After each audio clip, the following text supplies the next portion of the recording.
desses intervalos de confiança.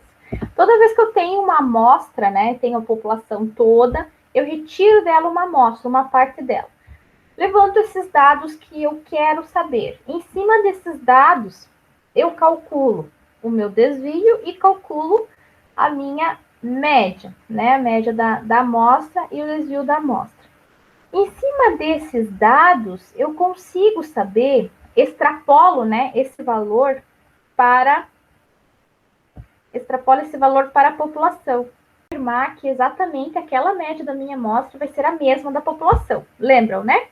Então, o que a gente faz? A gente faz um intervalo de confiança, né? Um valor mínimo, que a gente chama de crítico mínimo, e crítico máximo. Valores críticos que dentro desse intervalo eu afirmo com 98% de confiabilidade, ou com 95%, ou com 90%, né? Dependendo desses valorzinhos aqui.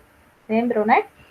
Eu afirmo, então, com tal certeza ou com tal confiabilidade que a média da população vai estar dentro desse intervalo que eu calculei, né? Beleza. Então, isso vocês já faziam, né? Ou seja, a gente já viu como fazer, né? Não que vocês já faziam, mas a gente já viu como fazer. Agora, nós vamos nomear essas áreas aqui. Então, essa área que está pintadinha aqui em cinza, ela vai ter o nome de região crítica, tá? Por quê? Porque tá fora, digamos assim, é a minha margem de erro, quando eu extrapolo meus dados da amostra para a população. E essa parte central, então, seria a minha região, que eu vou chamar de região não crítica, né? Ou seja, é uma região onde eu considero que estão os meus dados da população, tá? Então, vamos no 12, ele vai tratar basicamente disso, tá? Como que ele faz isso? Ele nomeia essas áreas e ele vai testar as hipóteses, tanto para a média quanto para a proporção. A gente já viu a diferença de média e de proporção. Média é eu pegar todos os valores e dividir pelo Nzinho, né? Ou seja, de quantos indivíduos eu amostrei. Proporção é como se fosse a minha probabilidade de sucesso. Lembram disso? Ou seja, quantos indivíduos da minha amostra têm aquela característica.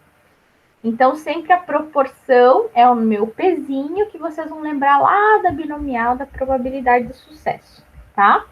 Então, esses testes, eles vão pegar o valor da amostra e, basicamente, eles vão afirmar, ou seja, eu faço um teste de que se aquele valor, ele compreende a média que eu tenho, está dentro daquela margem maior, naquela região central, ou está fora, está lá na região crítica, tá? Então, nós vamos ter aqui, sempre que a gente fala de teste de hipóteses, nós vamos ter o quê? H0, que é a hipótese nula, ou hipótese da existência, tá? Já vamos explicar com exemplos. E eu vou ter H1. Esse H1 pode ser H1, pode ser HA, pode ser, enfim. Geralmente vai aparecer como H1, tá? É hipótese alternativa.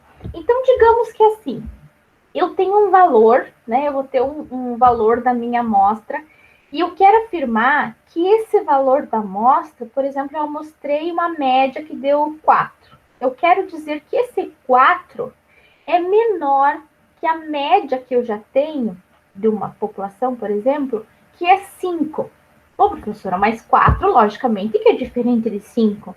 Mas será que quando eu faço a inferência, ou seja, eu pego o dado da amostra e mando para a população, será que considerando essa inferência, eles continuam diferentes, esses valores? Será que a média 4 vai estar fora do meu intervalo de confiança? Então, é isso que os testes de hipóteses vão nos dizer, tá? Então, seguimos. Vamos ver o que ele conceitua aqui. Ó. Suponhamos que uma certa distribuição dependa de um parâmetro e que não se conheça esse parâmetro, ou então haja razões para acreditar que o parâmetro mudou, seja pelo passar do tempo ou então pela introdução de novas técnicas na produção. Vamos citar um exemplo aqui da disciplina. Digamos que a média dos alunos na disciplina sempre foi 6, né? Todos os meus alunos são ótimos, enfim, quando a gente analisa a média de todos, a gente tem uma média 6. Será que no ano que vem, na próxima vez que a gente for ministrar disciplina, será que a média desses alunos ela vai se manter 6? Se eu fizer uma amostragem, será que a média ela vai ser dos alunos? Eles podem afirmar para vocês, por exemplo, a nossa média da turma deu 7. Então, a nossa turma, a média dela é maior que a média de vocês. Será que realmente eles podem afirmar isso, né? Será que o 7 é diferente do 6 quando a gente faz esse teste, essa inferência? Então, é isso que nós vamos ver, tá? A inferência estatística, então, fornece um processo de análise, denominado teste de hipóteses, que permite se decidir por um valor do parâmetro ou por sua modificação, com um grau de risco conhecido. Então, esse grau de risco conhecido são as caudas da minha distribuição. Então, professor, o que é cauda? O que a professora está falando? Eu uso esse termo aqui, né? Então, quando nós temos aqui uma distribuição normal, né? Quando nós temos aqui uma distribuição normal, vou fazer aqui a mão livre, tá? Vocês imaginem que ela vai ficar super simétrica. Quando nós temos aqui uma distribuição normal, o que nós temos? Nós temos aqui as regiões críticas, né?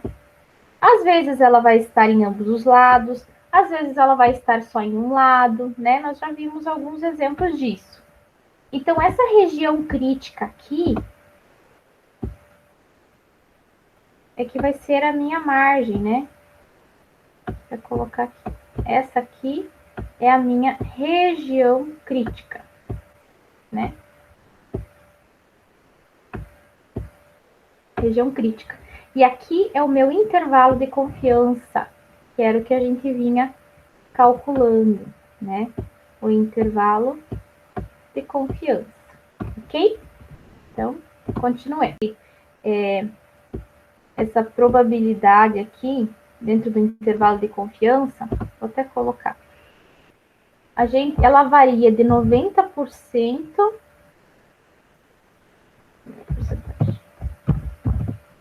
a 99%, tá? Então, geralmente, nós vamos ter esse valor aqui, valor de alfa, lembram? É o nosso alfa, que é justamente o nosso nível de significância. Esse nosso nível de significância dado por alfa, então ele pode variar de 1% até, deixa eu colocar certinho, de 10% para vocês associarem, a 1%. Por quê? O somatório de toda essa área é o 100%, né? Então, quando eu tenho aqui o centro de 90%, eu vou ter as regiões críticas, o somatório delas, de 10%. E assim sucessivamente, né? Quando eu chego a 99% aqui de confiabilidade, eu tenho a alfa, que é o somatório dessas duas regiões, de 1%.